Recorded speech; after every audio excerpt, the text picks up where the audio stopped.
Bénin. Il y a même certaines activités où je suis actionnaire en même temps que lui.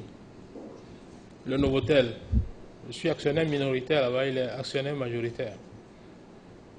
Ici, on est propriétaire à 100%. Nous sommes dans le secteur du coton ensemble. J'ai vu agir Patrice Talon. Et nous nous battons depuis 18 ans. Notre bagarre ne vient pas à l'occasion des élections de 2016. Je suis propriétaire de l'usine de coton, la plus grosse usine de coton du continent africain. J'étais vendeur des usines, je représentais le groupe Continental Eagle Corporation aux États-Unis. Nous vendions les usines en Afrique et nous avions choisi à l'époque d'installer la meilleure de toutes les usines.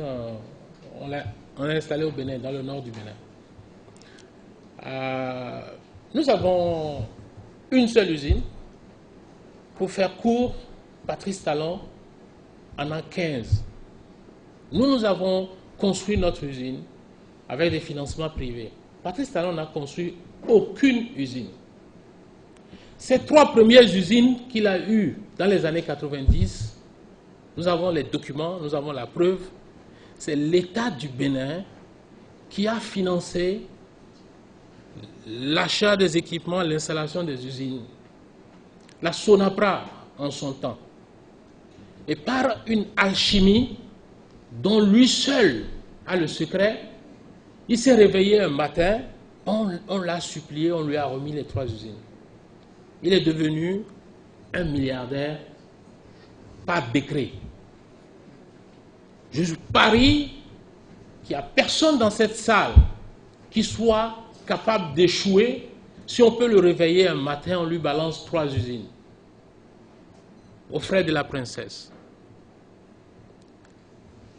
Ce dossier est resté sans suite dans les années 80. Dans les années 2000, le général Mathieu Kérékou a lancé une opération d'investigation qui a abouti à un préjudice de 200 milliards que l'État béninois a subi au profit de Patrice Talon. Et quand on a envoyé chercher Patrice Talon, il a fait le mur, il a escaladé le mur. Vous voyez, il est très habile. Hein? Il a fait le mur, il est parti à Paris. Il a disparu pendant 6 mois. 6 mois après, sur intervention, il est revenu au Bénin. Il a repris du service. Ce dossier n'a jamais connu de suite. Patrice Talon ne s'est jamais expliqué par rapport à ce dossier. 200 milliards pour un pays aussi pauvre que le Bénin. J'ai entendu dire, il explique qu'il y a non-lieu. Ce n'est pas que des criminels qui sont en prison.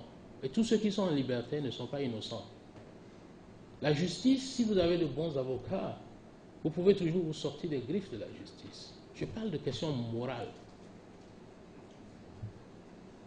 Ça, c'est ma position par rapport à ce dossier. Je vous donne un autre exemple. J'ai des documents. Hein. Les journalistes qui veulent, je vais vous en distribuer si vous voulez, à la fin. Je vous donne un autre exemple. Je reviens toujours à ma dernière interview que j'ai faite à New York avec Canal 3.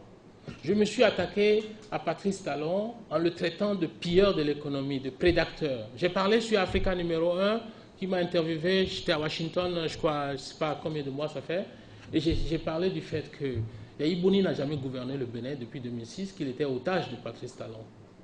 Vous pouvez constater. On a dit qu'il y avait combien de candidats qui ont soutenu Patrice Talon pour le 2e tour, qui se sont ralliés à lui. Il y a 17 ministres, anciens ministres du président Yahi Boni. Yahi Boni n'a jamais gouverné le Bénin depuis 2006. C'est un otage. Il a toujours été un otage jusqu'à ce qu'il s'en sépare. Et c'est ce qui lui a amené des soucis. La plupart de tous ces ministres ont été nommés par Patrice Talon. C'est pour ça qu'il peut les récupérer aussi facilement.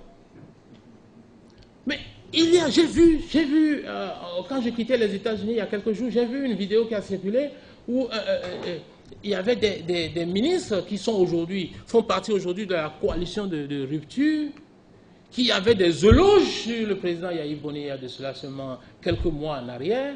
Et aujourd'hui, c'est eux qui veulent la rupture. La rupture, ça s'appelle. C'est contenu dans quoi? Qu'est-ce qu'il y a là-dedans? Quel est le contenu de la rupture?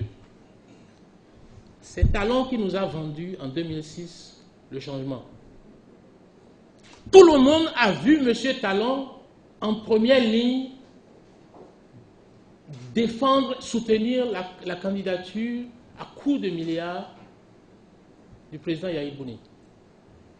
Et je vais vous dire, je ne sais pas combien officiellement il aurait dépensé pour cette élection, mais ce que je sais est que, moins de 2 semaines après la prestation de serment du président Yahya Boni a décaissé 13 milliards pour soi-disant payer les arriérés au titre des intrants agricoles que l'ancien gouvernement a accumulés pendant des années, et jamais, les paysans ne se sont jamais plaints.